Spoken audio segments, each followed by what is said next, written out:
যুক্তরাষ্ট্র ও ইসরায়েলের সঙ্গে ইরানের যুদ্ধ 1 মাসেরও বেশি সময় ধরে চলছে।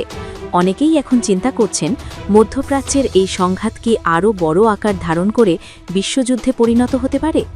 এই যুদ্ধ শুধু ইরানেই সীমাবদ্ধ নেই, এতে অন্তত আরও বহু দেশ প্রভাবিত হয়েছে, যেমন সংযুক্ত আরব আমিরাত, ইরাক, বাহরাইন, কুয়েত, সৌদি আরব, ওমান, আজারবাইজান, অধিকৃত পশ্চিম তীর, সাইপ্রাস, সিরিয়া, কাতার এবং লেবানন। অনেকেই এখন প্রশ্ন তুলছেন, এই আঞ্চলিক সংঘাতকে পুরোদমে বিশ্বযুদ্ধে রূপ নিতে পারে। একটি যুদ্ধ কখন বিশ্বযুদ্ধে পরিণত হয়? অক্সফোর্ড বিশ্ববিদ্যালয়ের আন্তর্জাতিক ইতিহাসের এমেরিটাস অধ্যাপক মার্গারেট ম্যাকমিলান বিবিসির গ্লোবাল স্টোরি পডকাস্টে বলেছেন, মানুষ সাধারণত মনে করে যুদ্ধ খুব পরিকল্পনা করে শুরু করা হয়, আর যারা যুদ্ধে যায় তারা জানে তারা কি করতে যাচ্ছে।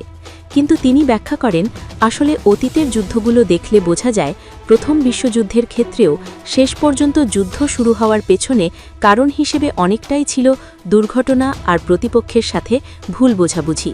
একে অনেকটা স্কুলের মাঠের ঝগড়ার মতো ভাবা যেতে পারে, অর্থাৎ যেখানে ছোট ছোট ভুল বোঝাবুঝি বড় সংঘাতে রূপ নিতে পারে। ম্যাকমিলান বলেন, 1914 সালে অস্ট্রিয়া হাঙ্গারির সম্রাট ফ্রান্স জোসেফের ভাতিজা আর্চডিউক ফ্রান্স ফার্ডিন্যান্ডকে হত্যার ঘটনাই প্রথম বিশ্বযুদ্ধের সূচনা করে। এরপর খুব দ্রুত জোটবদ্ধ দেশগুলি একে অপরের পক্ষে যুদ্ধে জড়িয়ে পড়ে। অস্ট্রিয়া ও হাঙ্গেরি একসাথে সার্বিয়ার বিরুদ্ধে অভিযান চালায়, জার্মানি অস্ট্রিয়াকে সমর্থন দেয়, আর রাশিয়া সার্বিয়ার পক্ষে সেনা মোতায়েন করে।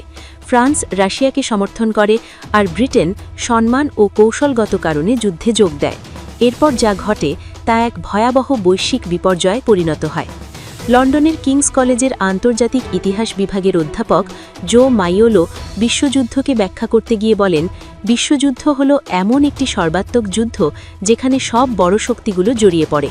তিনি বিবিসিকে বলেন, প্রথম বিশ্বযুদ্ধের সময় মূলত ইউরোপের সাম্রাজ্যবাদী শক্তিগুলো জড়িত ছিল, আর দ্বিতীয় বিশ্বযুদ্ধে এর সঙ্গে যুক্ত হয়েছিল যুক্তরাষ্ট্র, জাপান এবং চীন। অনেকেই মনে করেন বর্তমানে মধ্যপ্রাচ্যের উত্তেজনা মূলত আঞ্চলিক পর্যায়ে সীমাবদ্ধ, কিন্তু প্রশ্ন হল, এই সংঘাত কি আরও বড় আকারে ছড়িয়ে পড়ার মতো